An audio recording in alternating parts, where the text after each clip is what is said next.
అందరికీ షలాం. ప్రార్థన. మహాగణుడ, మహోన్నతుడ, సర్వాధికారి, సర్వ సృష్టికర్త, శాశ్వతుడైన ఎలోహిం, శ్రీమంతుడ, వాక్యమైన యెషువా మెస్సియా, విమోచకుడ, వాడి అయిన రెండంచెల ఖడ్గమ, వనవృక్షములలో జల్దరు వృక్షమై ఉన్న తండ్రి, వర్తమాన కాలములో ఉన్న అదోనాయ్, వరుడైన యెషువా మెస్సియా, విశ్వాసమునకు కర్త అయిన తండ్రి, విజయం కలిగించే అదోనాయ్, విడువని ఎడబాయని ఎలోహిం, విస్తారమైన కృపగల అదోనాయ్, విశ్వసింహాసనాసీనుడైన తండ్రి, విభుడుగా ఉన్న తండ్రి, విశ్వాసులకు రక్షకుండుగా ఉన్న ఎలోహిం, విజ్ఞాపనకర్త, వర్ధిల్ల చేయువాడ, ఈవులను ఇచ్చువాడా, విడుదల నాయకుడా, విజయశీలుడా, మీ ఘనమైన నామమునకు స్తుతులు స్తోత్రాలు చెల్లించుకుంటున్నా. ఈ అనుదిన వాక్య ధ్యానములో గ్రేస్ గాస్పెల్ మినిస్ట్రీస్ ద్వారా తండ్రి నీ యొక్క బైబిల్ను ధ్యానించే కృపను మాకు అనుగ్రహించి, బైబిల్లో ఉన్నటువంటి విషయాలను గ్రహించే జ్ఞానమును మాకు అనుగ్రహిస్తూ ఉన్న విధానం బట్టి మీకు స్తుతులు స్తోత్రాలు చెల్లించుకుంటూ, ఈ మా మనవలను మా రక్షకుడు విమోచకుడు యెషువా మెస్సియా నామమున అడిగి పొందుకుంటున్నాం తండ్రి. ఆమేన్.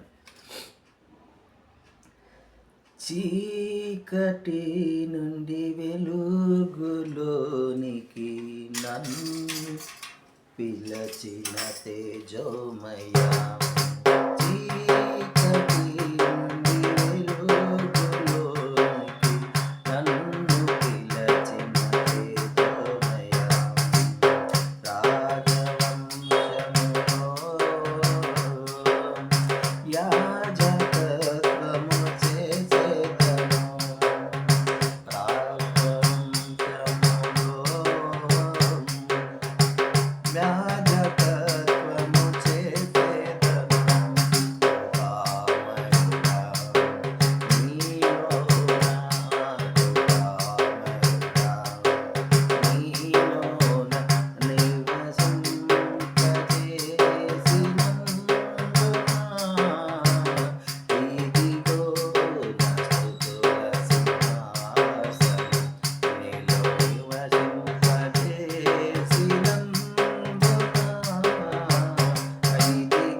మొదటి దినవృత్తాంతాల గ్రంథము 29వ అధ్యాయాన్ని మనం ధ్యానించుకుంటూ ఉన్నాం.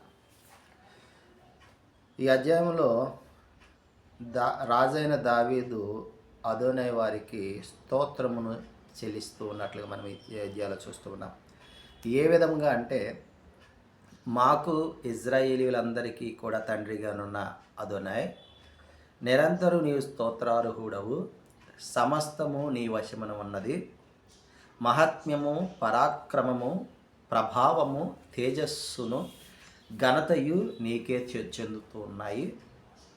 అదోనై, రాజ్యము నీదే, అందరికీ అధిపతిగా ఉన్నవాడవు నీవే, ఐశ్వర్యమును గొప్ప నీ వలన కలుగుచున్నవి, సమస్తమును ఏలువాడవు, బలము ఇచ్చువాడవు, కృతజ్ఞత స్తుతులు చెల్లించుచున్నాము, ప్రభావము గల నీ నామమును కొనియాడుచున్నాము. నీ సన్నిధిని మేము అతిథులము, పరదేశులముగా ఉన్నాము. ఈ లోకములో మా యొక్క ప్రయాణం, మా యొక్క జీవితము నీడ అంత అస్థిరంగా ఉన్నది. ఈ యొక్క సమకూర్చినటువంటి సముదాయము నీ వలన కలిగినదే, నీవు అనుగ్రహిస్తేనే ఇక్కడ సమకూర్చబడి ఉన్నది అని అదోనై వారిని దావీదు వారు స్తుతిస్తూ ఉన్నట్లుగా ఈ అధ్యాయంలో మనము గమనించవచ్చు.